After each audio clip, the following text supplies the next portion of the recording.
Dulu ada seorang anak muda yang sering sholat subuh berjamaah. Anak muda ini setiap subuh berangkat ke masjid.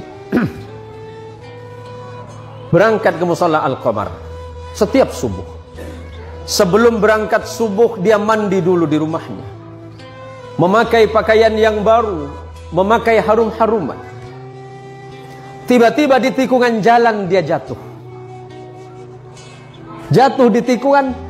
Apakah dia tidak melanjutkan perjalanan? Dia pulang ke rumahnya, mandi lagi, pakai baju baru lagi, memakai harum-haruman lagi, berangkat lagi ke masjid. Untuk kedua kalinya anak muda ini terjatuh di tempat yang sama. Apakah anak muda ini putus asa? Tidak. Anak muda ini balik lagi ke rumahnya. Dia berganti pakaian baru, mandi, berpakaian baru, dan pakai harum-haruman lagi. Dan ketiga kalinya dia berada di tikungan jalan di tempat dia jatuh semula dari pertama dan kedua kali, tiba-tiba ada orang tua yang sedang memegang lampu. Orang tua ini bertanya kepada anak muda ini, "Wahai anak muda, kamu mau kemana?"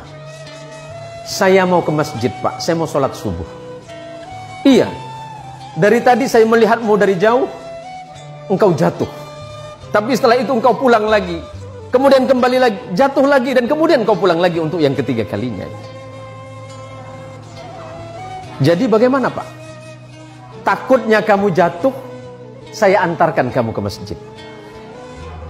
Diantarkan oleh orang tua ini pakai lampu tadi. Sesampainya di depan masjid, sesampainya di depan mushola Al-Qamar, anggap Al-Qamar. Sesampai di depan mushola, orang ini bertanya, "Anak muda, apakah kamu masih mau sholat?" "Iya, Pak." "Apakah Bapak mau sholat dengan saya?" "Tidak." "Kenapa Bapak nggak mau sholat, cuma mengantarkan saya?" "Iya, karena memang tugas saya hanya ingin mengantarkanmu ke masjid ini." "Bapak kenapa nggak mau sholat?" Orang ini berkata, "Karena aku adalah syaiton." "Kenapa, Pak? Kok bisa?" "Iya. Hei anak muda, kamu tahu tidak yang menjatuhkanmu 1 kali dan 2 kali itu siapa? Itu saya."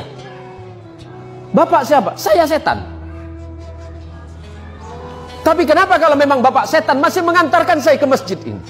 Apa jawaban setan? "Nak muda, ketika engkau tadi berangkat dari rumahmu dan aku jatuhkan di tikungan itu dengan harapan agar engkau tidak datang ke masjid, agar engkau tidak sholat berjamaah. Tapi ketika engkau pulang ke rumahmu, pada saat itu Allah mengampuni dosa kedua orang tuamu. Orang tuamu yang sedang berada di alam kubur, Allah ampunkan dosanya karena sebab engkau yang datang ke masjid.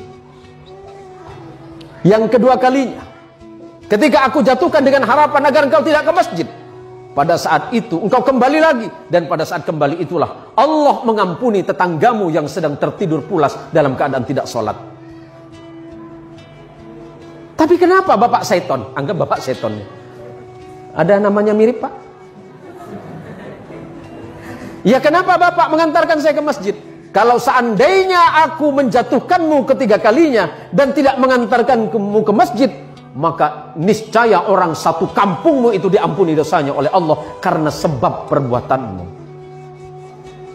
Masya Allah, anak muda yang datang ke masjid, anak muda yang datang ke mushola, apalagi kemudian datang ke mushola sebelum waktunya sholat, dia memperdengarkan adzannya, orang lain kemudian terbangun. Pada saat itulah Allah merasa sedang jatuh cinta kepadamu, hai anak muda. Kalau Allah sedang jatuh cinta kepadamu, anak muda, apapun yang kau minta, Allah merasa malu jika tidak mengabulkannya.